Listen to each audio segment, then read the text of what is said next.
সেই একটা সমস্যায় পড়তে হয়, যেহেতু দুটো জমিতে ধান করেছে, তো একটা কাছে আর একটা অনেকটা দূরে। তো এই কদিন এই দূরের জমিতেই কাজ হচ্ছিল, এই এতটা পার করে যেতে হচ্ছিল। তো ভাত নিয়ে এসছে সকালবেলা বাবা, এবার ভোরবেলায় তো মা একটা তরকারি করে চলে গেছে, মানে মাঠে এসছে সবাই। তো আমি আবার তাই একটা ডিমের ঝোল করেছি, করে নিয়ে এসছি। বুঝতে পারছি না কোন জমিতে গেছে। তারপরে এসে দেখছি এই যে কাজ করছে সব এই জমিতে, মনে হয় ধান বাজছে আজকে।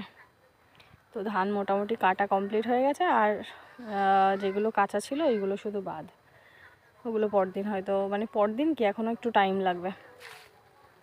আর ওই যে মামা আর বাবা ধান বাজছে, তো যাই দেখি তরকারিটা দিয়ে আসি।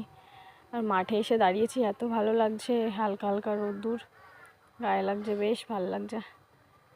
আমি বেশ কিছুক্ষণ দাঁড়ালাম, আবার বাড়ি গিয়ে পড়াতে বসতে হবে, তো বেশিক্ষণ দাঁড়ানোও যাবে না।